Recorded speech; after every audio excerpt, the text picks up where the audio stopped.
this is a Clout Gaze reading for Britney Spears.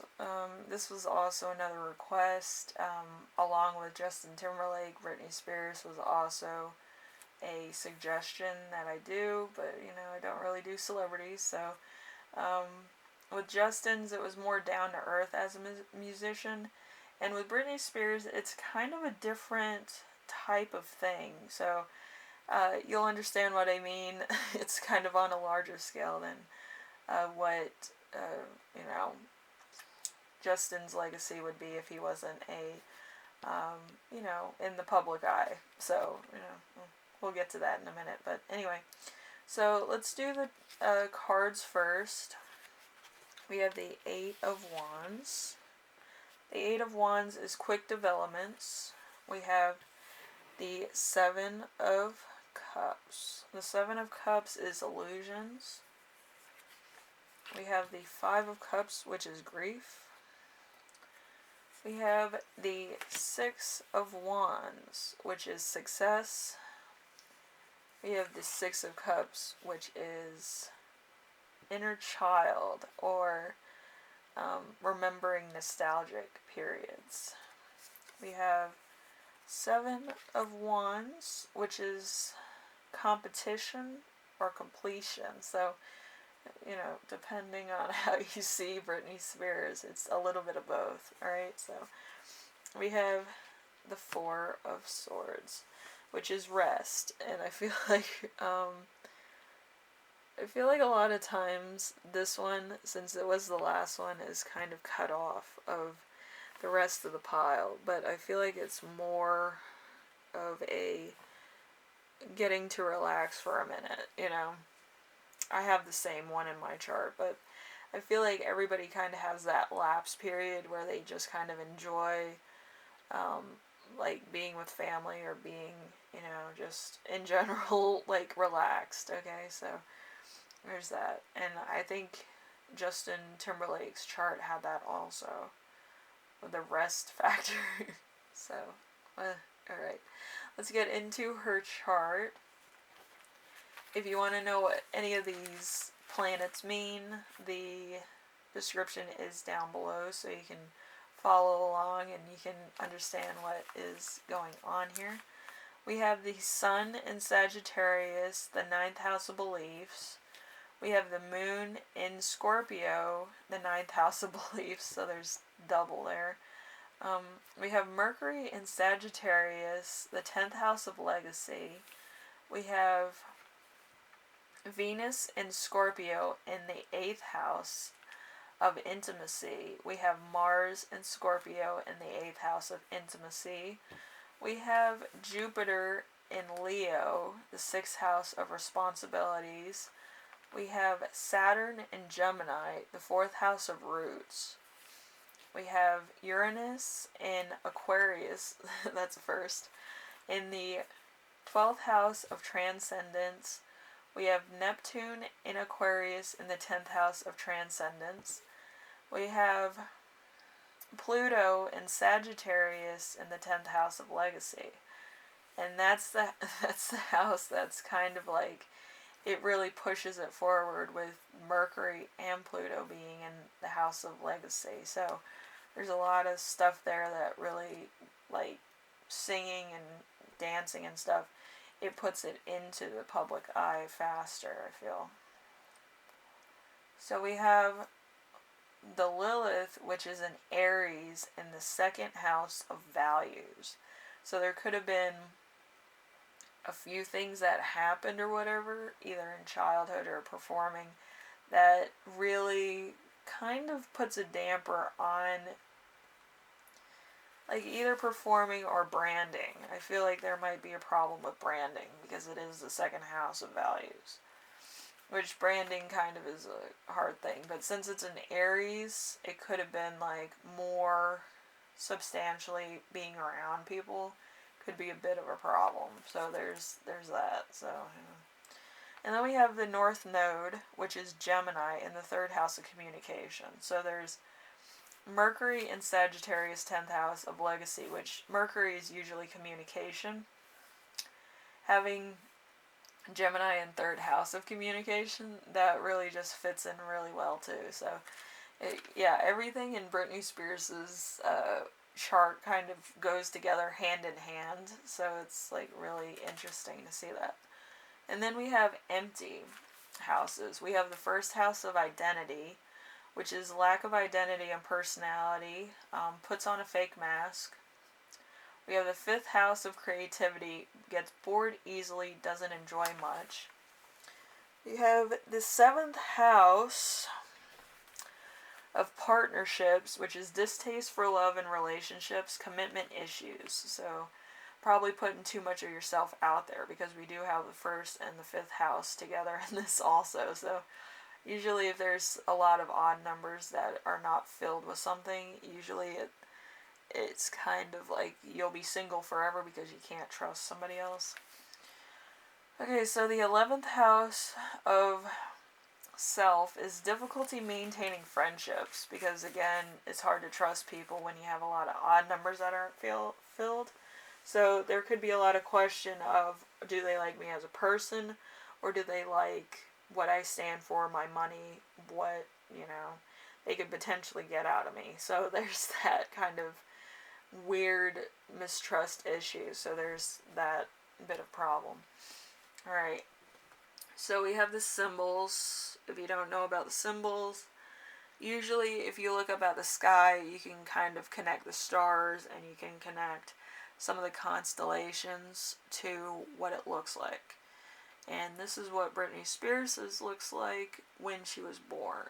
Okay, so if you're thinking about why I always include symbols, that's why. It's just so that you can get a full picture of what she represents and what she's doing exactly. So we have the marriage bed. We have the marriage bed twice. So it's a full picture. We have the lotus. We have the arrow. We have another lotus, so there's two lotuses. We have a corn staff, which is like a maze of corn. It could be a corn maze. And then we have the elephant. We have the pearl. We have a bow. And we have another elephant. So there's two elephants, there's two marriage beds, there's two lotuses, and there's a bow and arrow, as well as a pearl. So there's something hidden here. So, it's something that's kept very sacred in her personality that very few people know. And, having a pearl here usually is either a pearl of wisdom that she only knows, or, just in general, like having that extra boost in energy or personality, or just in general, like knowing what to do when the time is right type of thing.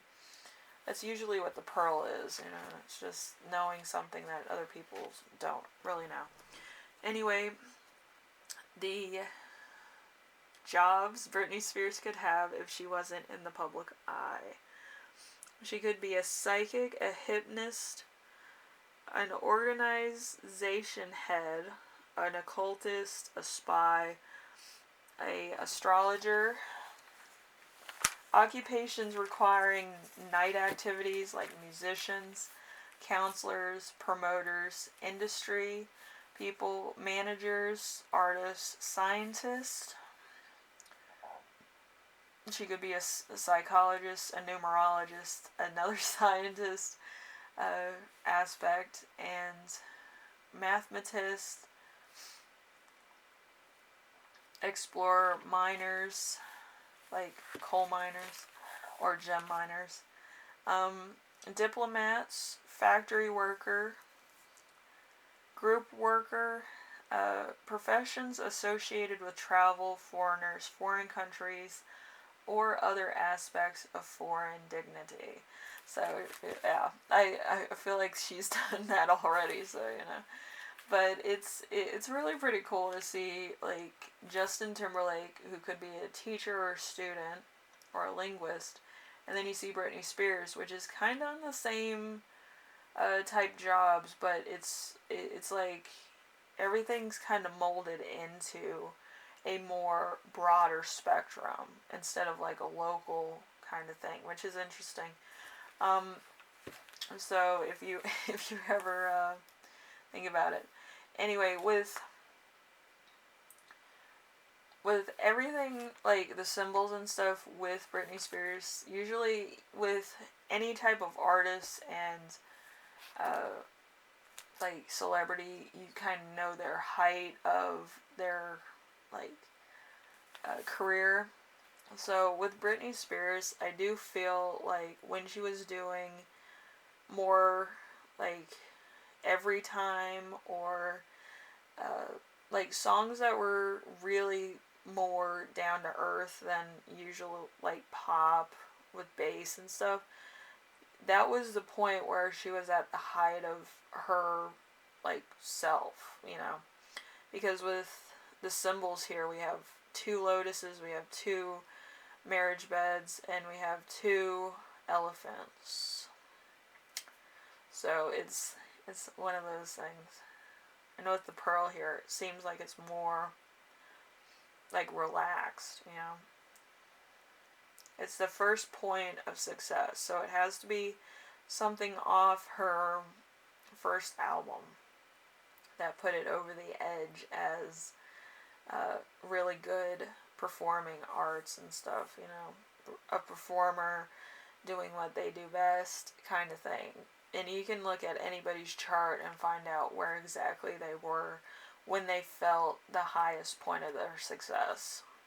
And usually it matches up with the imagery of their birth chart. So I think it was more of a slow song that allowed it to be more broad scale, okay? It was more intimate, it was more very subtle, but at the same time it gave the shock factor, because usually seeing a pearl, like, you get freaked out, you'll be like, oh my gosh, I found one. And that's kind of what I think her song's Every Time, if I'm not mistaken, and that was like, oh, it's like, oh, celebrity, and then there's like other aspects of being a celebrity that people don't get to see. And the shock factor there is the same shock factor you'd get from either getting shot with a bow and arrow or finding a pearl in the wild. So it's one of those things, okay? So the corn maze, you know. And people are going to be like, are you out of your mind? But like, if you watch that music video, you'll see what I'm saying with the symbolism and everything. It works out. So, you know, you can check that out. Maybe I'm a conspiracy artist, but I've been looking at people's charts for a long time, and I kind of know when they're going to get successful and the point where they made an impact on like their consumers. So, you know. Anyway, thank you for watching. Hopefully this helped you out in some way, shape, or form. It gives you some perspective.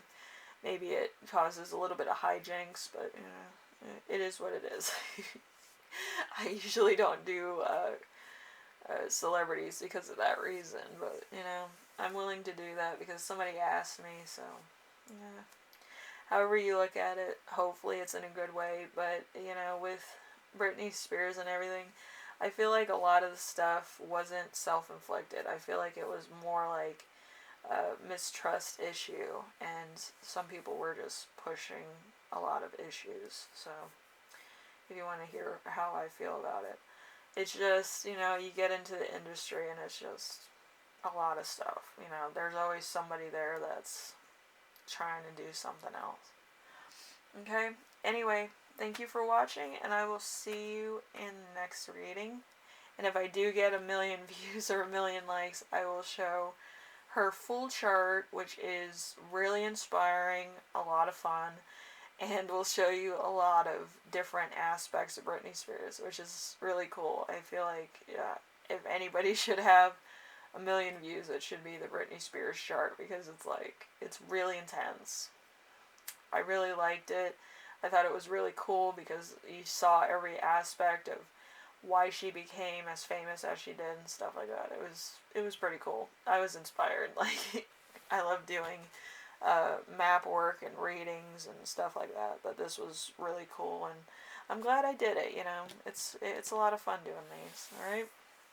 Anyway, thank you for watching, and I will see you in the next reading, alright?